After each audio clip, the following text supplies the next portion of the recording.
kalau kita ini sudah merasakan bahwa diri kita ini tak ada. Dapat kita merasakan diri kita ini tidak ada, yang ada itu hanya Allah Subhanahu wa Ta'ala. Kita ini hanya makhluk yang diadakan.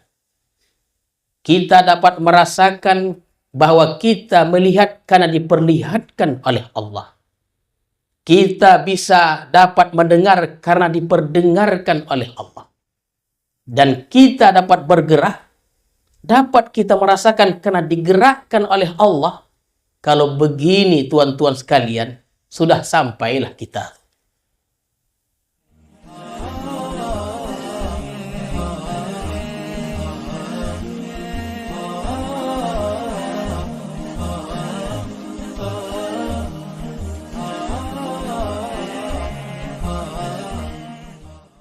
Bismillahirrahmanirrahim.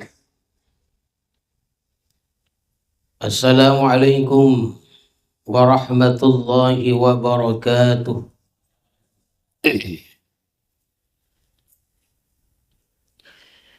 Alhamdulillah.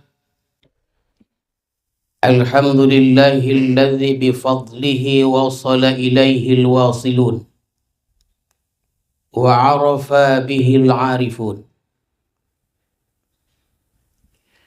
Ashhadu an la ilaha illallah wahdahu la syarika lahu wa la zawjata wa la banun.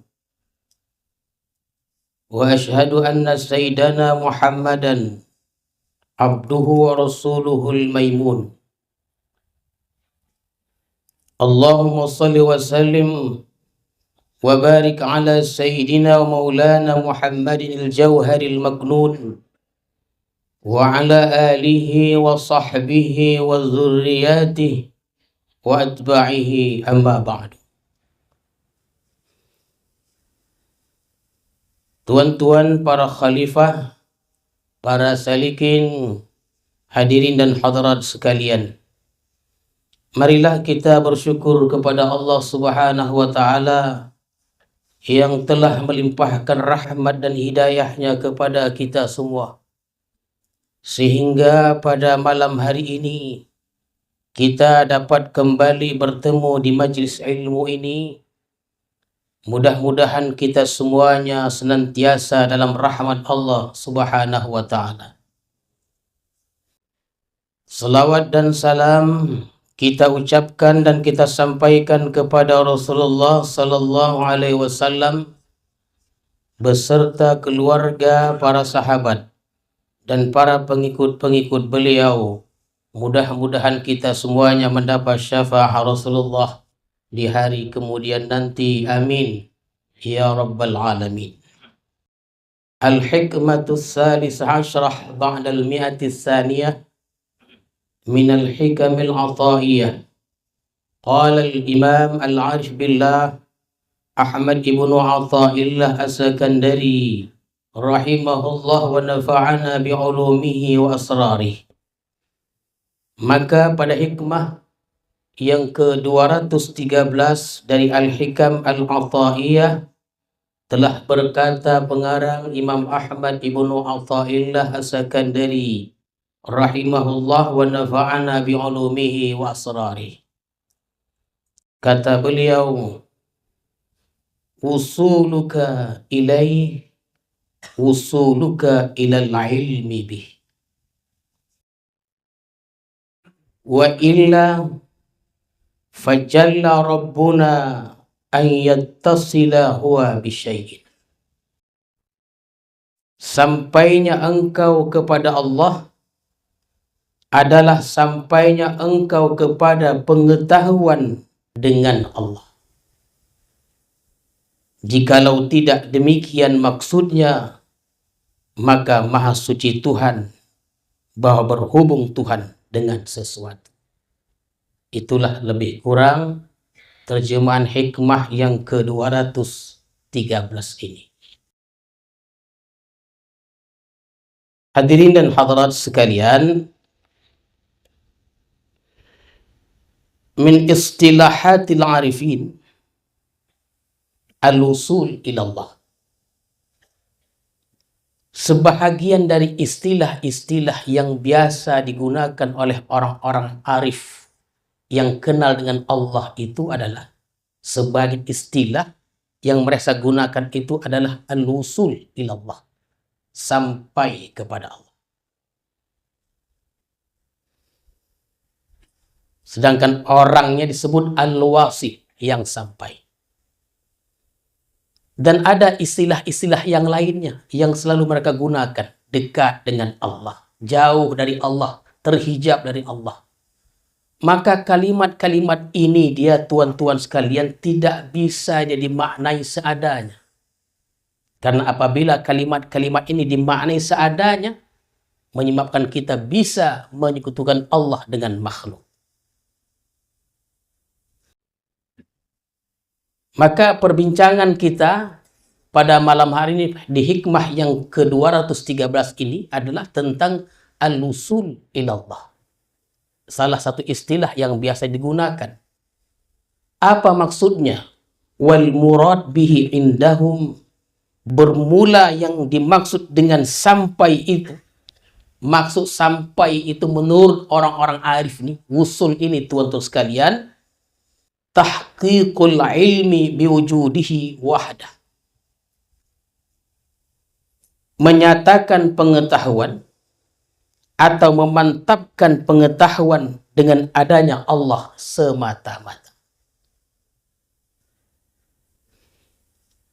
Jadi apabila kita sudah mengetahui dengan mantap, dengan tahakkuk, dengan mantap, bahwa yang ada itu hanya Allah, dan semuanya ini hakikatnya tidak ada, itu artinya sudah sampai kepada Allah. Fawusulul abdi ilallahi huwa syu'uruhu bi'adamih wa ilmuhu biwujudihi ta'ala.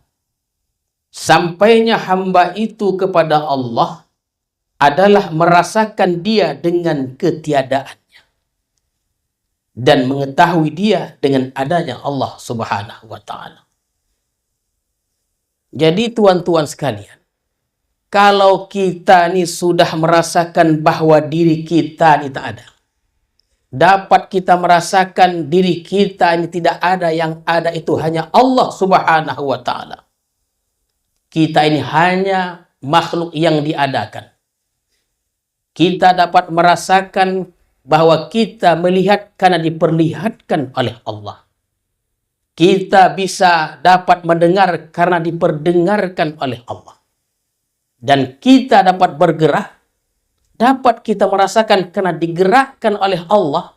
Kalau begini tuan-tuan sekalian, sudah sampailah kita.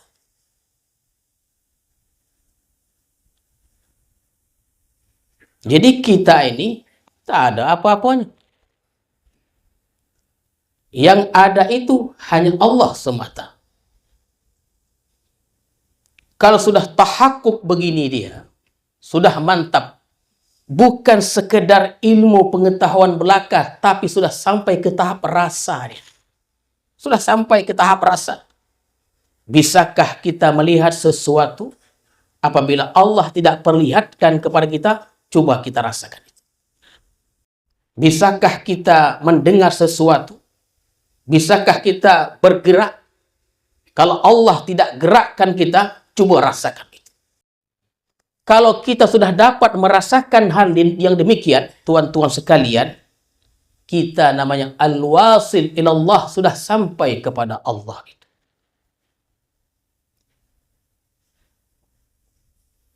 Wa hadzal amru qad wasala lahu fil haqiqah lakin la yash'uru bih. Sebenarnya hal ini sudah tahu kita, tapi kita belum merasakannya. Dulu kita sudah pernah belajar sifat 20, bahkan ilmu yang lebih tinggi dari sifat 20 itu. Belajar kita dulu, diajarkan oleh mu'alim-mu'alimah kita, ustadz-ustadz kita, bahwa Allah itu adalah wajibul wujud. Allah itu ada, yang lain itu tidak ada. Allah berkuasa, Allah berkehendak, kita tahu, tapi tak sampai merasakan betapa kuasanya Allah itu. Jadi Allah itu ada, kita tidak ada. Nah, jadi tuan-tuan sekalian, yang kita bicarakan malam ini adalah bicara tentang hakikat lah dia. Tentang hati, batin dia, bukan syariat. Urusan hati, urusan rasa, merasa yang sebenarnya ada itu Allah Subhanahu wa Ta'ala, dan hakikatnya kita ini tidak ada. Lalu diadakan oleh Allah Subhanahu wa Ta'ala. Jadi kita ingin mencapai ke tahap merasa itu, tuan-tuan. Bukan sekedar kita mengetahui. Tahunya kita Allah itu adalah maha melihat. Allah itu maha mendengar. Allah itu maha segalanya. Makanya salah satu amalan orang tarikat itu adalah muraqabah itu. Yang selalu kita sebutkan. Merasa dia. Muraqabah itu artinya kita senantiasa diintai oleh Allah. Dilihat oleh Allah. Didengar oleh Allah. Diketahui oleh Allah. Kalau kita sudah merasa begini, dipantau kita, takkan ondak kita berbuat salah. Kenapa? Karena kita dipantau. Ada orang wiridnya muraqabah aja, tak ada lain dah. Itu dia. Tak baca ini, tak baca itu, siang malam muraqabah saja. Kalau kita muraqabah tidur langsung muraqabah betul ya. Jadi yang kita cari ini adalah merasa. Jangan sekedar kita tahu gula itu manis tanpa kita pernah merasakan gula itu. Jangan kita sekedar tahu cerita orang tentang madu itu manis, tapi kita ditanya tidak pernah minum madu itu. Tahu kita seluk-beluk Mekah dan seluk-beluk Madinah, di mana letak hotel-hotel itu, di mana letak Ka'bah, Bir Ali. Menurut cerita-cerita orang yang pulang dari haji, tahu kita. Kita ceritakan, kita syarah pada orang, di sini Mekah, di sini Madinah, ini Ka'bah. Tapi tak pernah kita ke Mekah itu. Jadi ini urusan rasa.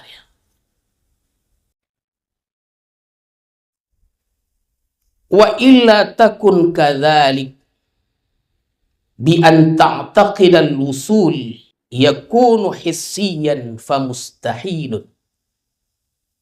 Jika tidak demikian pengertiannya, bahwa engkau yang i'tiqadkan bahwa sampai itu adalah hissi, itu mustahil. Kalau kita mengartikan bahwa sampainya seorang hamba itu kepada Tuhannya, seperti sampainya kita ke rumah guru kita. Sampainya kita ke rumah ibu atau ayah kita. Berjumpa kita dengan ayah ibu kita. Oh ini salah, bukan begini maksudnya. Ini mustahil, tak betul pengertian begini.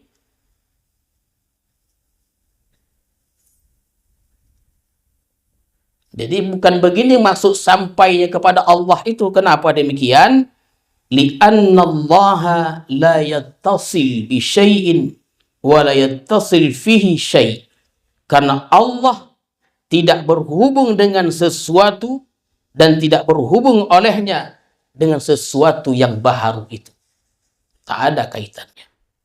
Maka sifat Allah itu ta'ala Allah an dzalika 'uluwan kabira. Maha tinggi Allah dari yang demikian itu, setinggi-tingginya dan sebesar-besarnya.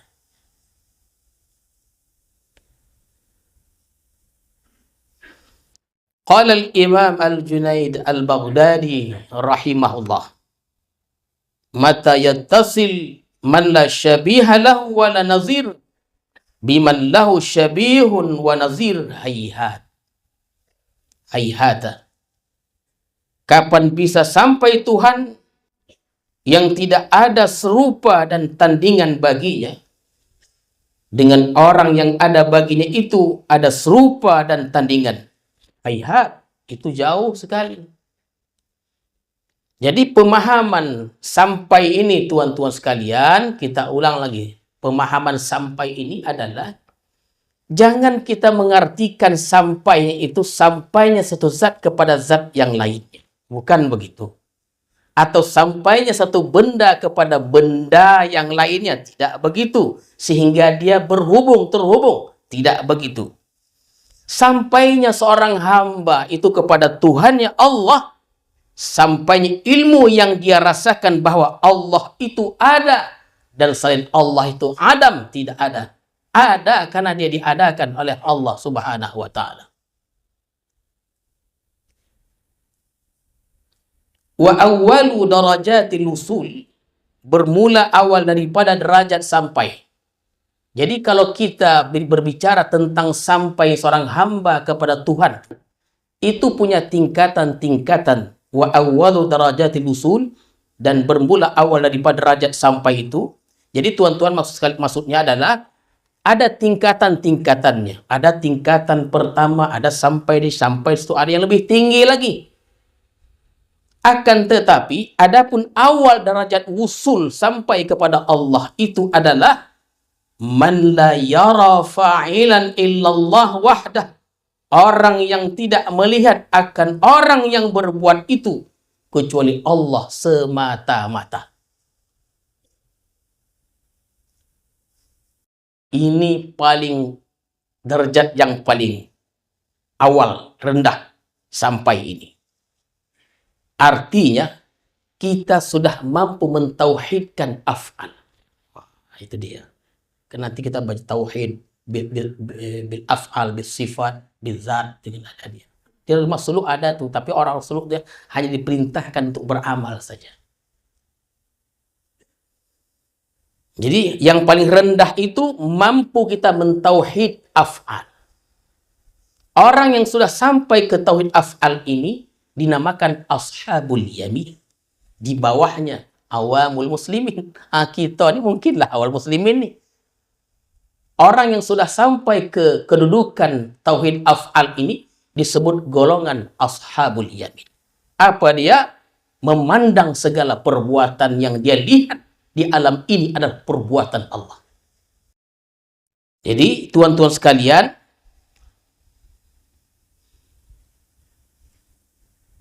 orang yang merasakan bahwa tidak ada yang berbuat itu melainkan perbuatan Allah, itu namanya tauhidul af'al. Dan ini pernah kita ulas sedikit pada bagian-bagian lainnya pada hikmah yang ke-23. Ini dah 213. Lama betul. Apa yang kita lihat, yang kita dengar, yang kita rasakan, itu adalah perbuatan Allah Subhanahu wa Ta'ala. Pernah kita sebutkan yang baik, yang buruk itu adalah dari Allah.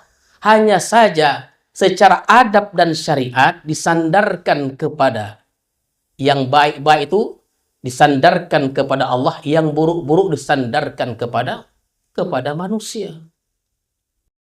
Pada hikmah yang ke-22 itu kita ada menceritakan tentang al-jamal, al-jalal, al-jamal. Bahwa sifat-sifat Allah ini banyak. Tapi kalau dihimpunkan keseluruhannya itu, sifat Allah ini hanya ada dua saja dia. Apa namanya? Jamal, yang keindahan. Kemudian jalal, kemegahan. Segala yang enak-enak itu jamal. Segala yang berkategori yang tidak enak, jalal. Jadi kedua itu merupakan dari percikan dari sifat Allah Subhanahu wa Ta'ala. Dulu pernah kita sebutkan, kalau ada anak kita, satu baik, satu nakal. Biasanya orang tua itu baik kepada anak yang baik. Padahal anak yang baik ini merupakan percikan dari sifat Tuhan, namanya jamal. Sedangkan anak yang nakal itu percikan dari sifat Tuhan yang namanya jalal. Itu diuji ketauhidan kita. Diuji kita. Kalau kita hanya sayang kepada anak kita yang jamal nih, diuji ketauhidan kita. Itu tidak adil. Nah, itu pembahasan dulu. Kita sentuh saja sedikit. Jadi tuan-tuan sekalian, pembicaraan kita malam ini adalah bab hakikat, bukan syariat. Tapi tetap kita sentuh juga nanti. Maka segala yang kita lihat di dunia ini, warna-warni, yang baik, yang buruk, apapun yang kita lihat, kita i'tikadkan itu adalah perbuatan Allah Subhanahu wa Ta'ala. Maka kalau kita sudah demikian, kita dinamakan dengan al-wasilin, orang yang sampai kepada tingkat yang pertama tadi.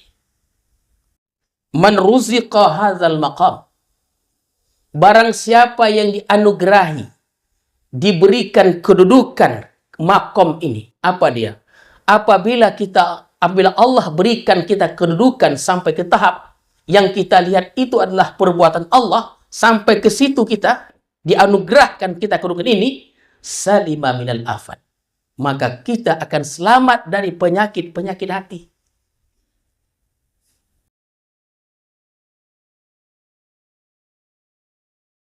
Apa penyakit hati ini? Karya, seperti ria. Kalau kita beramal ria itu, amal kita ditolak. Ria itu beramal ibadah untuk mendapatkan pujian manusia, sanjungan manusia, simpati makhluk maksudnya. Akan tetapi, tuan-tuan sekalian, kalau kita sudah memandang segala perbuatan yang ada yang kita lihat nih, perbuatan Allah, tercampak ria itu akan ada di dalam hati kita lagi. Kenapa? Karena ketika orang memuji kita, yang kita pandang itu Allah. Kalau ada orang mencela kita, yang kita lihat itu Allah. Semuanya Allah, bukan manusia itu. Semuanya Allah.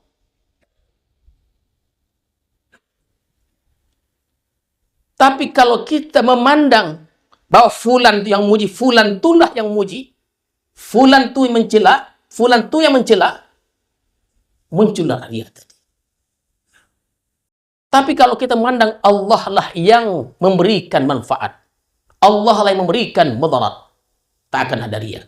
Tapi kalau kita memandang sebaliknya, manusia itu yang bisa memberikan manfaat, memberikan mudarat, kita akan muncul penyakit-penyakit hati dalam diri kita itu.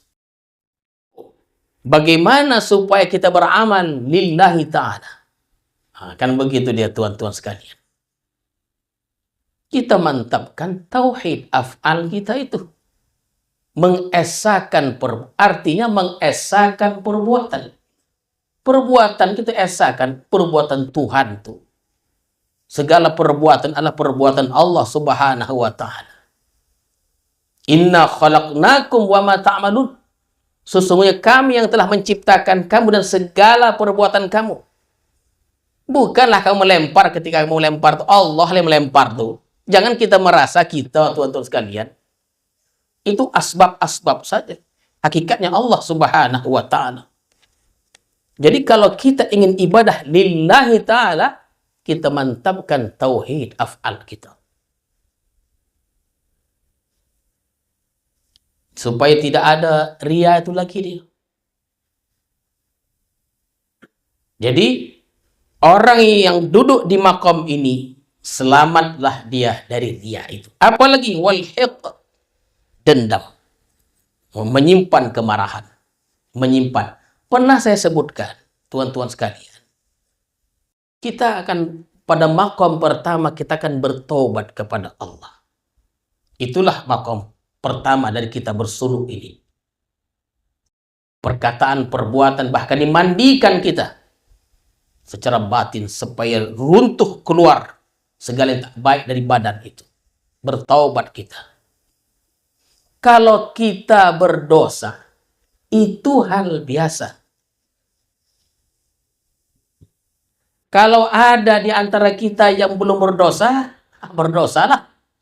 Jangan tak berdosa. Tapi masalahnya, kalau dikatakan kalau kita berdosa adalah hal biasa, karena tidak ada jaminan kita yang tidak berdosa, kecuali Nabi dan Rasul. Yang kita takutkan itu adalah kita menyimpan dosa. Berdosa kita, bertobat, Allah paling suka dengan orang yang bertobat. Semakin banyak kita berdosa, banyak tobat, Allah suka. Yang kita takutkan itu kita menyimpan dosa. Apa contohnya? Kita menyimpan permusuhan kepada seseorang. Benci kita kepada seorang. Dengki kita kepada seorang. Itu kan menyimpan. Kita tidak mau kita mati dalam keadaan kita menyimpan dosa. Orang yang menyimpan dosa ini jauh dari hidayah Allah Subhanahu wa Ta'ala. Maka tuan-tuan sekalian, orang yang mantap tauhid af'alnya, maka dihilangkan sifat-sifat tercela selain riya wal dendamnya. Macam mana kita akan menyimpan kemarahan, kedengkian kalau kita sudah menyaksikan bahwa perbuatan itu adalah fi'il Allah? Tak mungkin, tuan-tuan. Kalau kita sudah melihat perbuatan di muka bumi ini adalah fi'ilnya Allah, tak akan kita simpan kedengkian, kebencian, dendam itu di hati kita kepada seorang. Bahkan sampai ke tahap membunuh pun. Dibunuh keluarga kita. Nabi terbunuh paman yang dikasihinya, Hamzah bin Abdul Muttalib. Tidak marah. Misalnya keluarga kita dibunuh, ditikam. Yang memberikan kekuatan itu siapa? Dia melangkah, dia merancang, itu Allah Subhanahu wa Ta'ala. Secara hakikat, maklumlah hati. Kan begitu. Tetapi secara syariat, yang membunuh ini mesti dihukum. Kenapa? Karena ikhtiar yang salah. Ikhtiarnya salah, dihukum. Kalaupun kita benci kepada si pembunuh, jangan sampai benci ke hati. Begitu dia, tuan-tuan. Jadi tasawuf itu begitu dia. Ya, tasawuf itu begitu dia. Kan dulu pernah saya ceritakan Hasan Basri membeli rambutan, kurma ada apa? Di bawahnya kurma. Sampai di rumah tengoknya semut banyak. Hari pulangannya lagi ke pasar. Padahal sudah rukun syarat jual beli sudah sah. Tak mau dia. Si penjual pun heran, kenapa tuan balikkan? Sudah sah ini. Tak mau aku. Kurma atau rambutan yang kubak kurma banyak semutnya. Saya tak ingin terpisah dengan keluarganya. Kita semut kita makan. Habis ditolan semuanya. Somut lah. Habis ditolan. Sama rambutan sama kurmanya itu. Tak peduli. Ini berarti tasawuf itu begitu dia, tuan-tuan sekalian. Halusnya lebih tinggi dia lagi. Jadi kalau kita marah, kita benci. Kenapa benci? Kenapa marah? Karena kita menuhankan orang itu. Kita tuhankan dia. Marah lah gitu. Tapi kalau kita sudah melihat perbuatan itu adalah fi'ilnya Allah, perbuatan Allah, maka insya Allah tidak ada lagi benci, dendam dalam hati kita kepada seorang. Bantai. Bahkan dendamnya orang, bencinya orang kepada kita, terkadang membawa kebaikan kepada kita. Selalu kita sebutkan, kekecewaan yang kita terima, kesedihan, itu merupakan pemberian terbaik dari Allah Subhanahu wa Ta'ala. Mana ada manusia yang suka dihina. Manusia tidak suka miskin. Tidak suka sakit. Tapi inilah yang menyelamatkan dirinya di sisi Tuhan. Manusia itu sukanya kaya, terkenal, hebat. Padahal ini bisa mencelakakan dirinya di sisi Allah Subhanahu wa Ta'ala. Sakit itu justru menyelamatkan diri dia di sisi Tuhannya. Sehat boleh mencelakakan dia di sisi Tuhannya. Tanya, Tuhan mau sakit, mau sehat? Oh, tetap mau sehat. Nah, gitulah kita nih, tuan-tuan sekalian.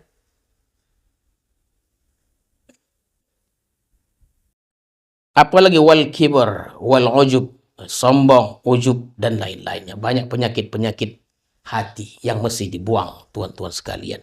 Kalau penyakit-penyakit hati ini tidak ada dalam diri kita, maka selamatlah kita dari neraka. Allah masukkan kita ke surga Allah Subhanahu wa Ta'ala. Tuan-tuan sekalian. Wara'al hikmata fi kulli syai'in khalaqahu Allah Ta'ala, dan dia bisa melihat hikmah pada tiap-tiap sesuatu diciptakan oleh Allah Subhanahu wa Ta'ala. Orang kalau sudah sampai ke tahap tauhid af'al ini, akan dapat melihat intisari dari segala yang Allah ciptakan. Tidak akan pernah kecewa dia, tidak akan pernah marah dia, dan dia tidak akan pernah menyalahkan orang. Nah, ini dia. Orang yang sudah sampai ke makam ini tidak akan pernah menyalahkan orang. Itu tuan-tuan pernah kan kita dalam video itu, ada kita lihat seorang laki-laki berdiri di tepi pagar, kemudian dia digigit oleh semut-semut yang banyak. Dengan rasa kesal marah, mungkin dipijak-pijaknya semut, dia pindah ke tempat yang lain. 1 meter saja. Pindah itulah. Kekecewaan itulah yang menyelamatkan dirinya. Hantaman sebuah mobil yang melanggar pagar tempat dia berdiri tadi. Tengok itu. Seharusnya bersyukur kepada semut tadi. Dikasih makan semut itu.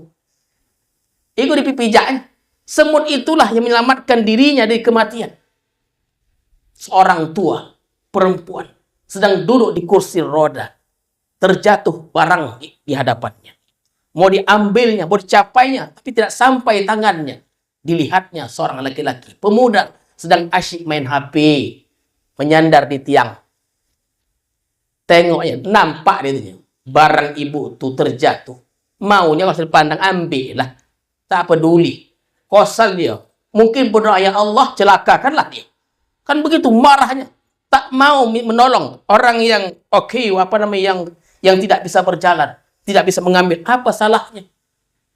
Dengan rasa marahnya ibu tadi, maka dibuka kuncinya, dia berjalan, didorongnya. Sebaik dia sampai 1 meter ke barang yang jatuh tadi. Balkon pun jatuh tepat di bawah tempat dia duduk tadi. Orang yang jahat itu telah menyelamatkan dirinya. Oleh karena itu, belajarlah kita untuk tidak menyalahkan orang lain. Jangan kita salahkan orang lain. Karena semua manusia salah semuanya. Asik salah aja. Poning walau gitu. Iko salah, itu salah. Bila betul kan? Kalau begitu, macam mana caranya supaya kita sampai ke level, ke makam tauhid af'ali? Macam mana caranya? Al-ilaju li tahsili hadzal usul amrani. Ilaj, upaya. Ya, adapun upaya untuk mendapatkan ini, untuk sampai ke makam, sampai tadi itu tuan, ada 2 macam. Banyak dong. Fikir banyak. 2 aja. Supaya kita dapat merasakan bahwa segala perbuatan itu adalah perbuatan Allah. Al-ilajul awal, al-iksaru min zikrillah. Apa dia? Membanyakkan zikir. Zikrullah ma'huduril qalbi, serta hadirnya hati, bi an la fa'ila illallah, bahwa dengan tidak ada yang berbuat kecuali Allah. Itulah tuan-tuan sekalian yang kita zikirkan setiap hari itu, maksudnya itu bukan keramat dong. Bukan nak buat zikir itu buka ikut ada duit 2 lain. Bukan itu dia. Zikir kita terus. 1 tahun, 2 tahun, 3 tahun, 10 tahun. Mungkin tak ada batasnya. Sehingga Allah kelak anugerahkan kita makam tauhid af'al. Kita melihat, merasakan semuanya perbuatan Allah Subhanahu wa ta'ala. Dalam berzikir itu tuan-tuan, ya, sambil dihadirkan dalam hati lah pula. Ya. Ini la ilaha illallah, la ilaha illallah. Apa tengoknya? Ikut la ilaha illallah mata tahun mana? Dia. La ilaha illallah, la ilaha illallah, membayangkan kopi, membayangkan segala macamnya. Tak jadi dia. Hadirkan hati. Itu namanya latihan. Di rumah solo lah tempatnya. Kan di rumah, asli diganggu aja. Asli panggil bini. Bang, apa tuh bang? Aja lama zikir kok. Ada aku sih kok. Zikir la ilaha illallah, hadirkan hati. Tidak ada yang bisa berbuat kecuali Allah. Itu saja dibaca. Baca terus. Jadi, la ilaha illallah, hadirkan terjemahan itu. Tidak ada yang berbuat kecuali Allah. Tidak ada berbuat kecuali Allah. Itu saja. Hadirkan hati. La ilaha illallah. Cumana supaya dia konsentrasi, ya masuk ke lambu. Ini takut masuk ke lambu, ke panah. Panah dia. Lain panah sama fana. Panah, kok tidur langsung. Dah terpasang ke lambu tu, sudahlah. Golap lah dia. Memang betul-betul golap. La ilaha illallah. Itu al-ilajul awal. Al-ilajul tsani, al-iksaru min nawafilit ta'at. Dua saja dia. Yang pertama memperbanyak zikir, la ilaha illallah, la ilaha illallah, la ilaha illallah. Hadirkan dalam hati, tiada Tuhan selain Allah, tiada berbuat selain Allah. La ilaha illallah ini terjemahannya banyak tuan-tuan sekalian. Ya, banyak, bukan hanya itu. Paling tidak, tiada yang berbuat kecuali Allah. Paling tidak begitu dia. Al-ilaju tsani al-iksaru min nawafil ta'ah. Memperbanyak ya macam-macam sunnah. Ya. Dibanyakkanlah sunnah-sunnah itu. Jangan memperbanyak sunnah, wajib tidak. Nah, ini terbalik pula dia. Kalau sembahyang duha kok, luar biasa. 8 rakaat, 12 rakaat, subuh tidak. Itu bukan begitu maksudnya. Ya, yang wajib kok sudah selesai dia. Tuan-tuan, yang wajib ini sudah selesai. Baru yang banyak sunnah-sunnah itu dia. Fal-iksaru minha ma'ad dawam yaj'alul 'abda mahallan li'inayatillahi wa mahabbatihi. Memperbanyak dari perkara-perkara yang sunnah itu serta terus-menerus, ini menjadikan hamba tempat untuk mendapat hidayah dan kecintaan Allah Subhanahu wa ta'ala. Jadi itulah modalnya. Modalnya dua saja. Untuk sampai kita usul kepada Allah ini, modalnya dua saja. Memperbanyak zikir. Inilah zikir yang selalu kita zikirkan. La ilaha illallah. Dan memperbanyak sunnah. Ibadah-ibadah sunnah. Yang ibadah sunnah tidak lagi saya jelaskan. InsyaAllah tuan-tuan sekalian, pengajian kita pada malam hari ini diridai, dirahmati oleh Allah Subhanahu wa ta'ala. Dimudahkan kita untuk beramal, melatih diri kita sehingga kita sampai ke tahap usul ilallah, sampai kepada Allah. A'udzubillahi minasyaitonir rajim. Bismillahirrahmanirrahim. Allahumma ja'al jam'ana hadza jam'an marhuma wa tafarruqan ba'di tafarruqan ma'suma. Wa sallallahu ala sayyidina Muhammadin wa ala alihi wa sahbihi ajma'in. Subhana rabbika rabbil izzati amma yasifun. Wa salamun alal mursalin walhamdulillahi rabbil alamin. Assalamualaikum warahmatullahi wabarakatuh.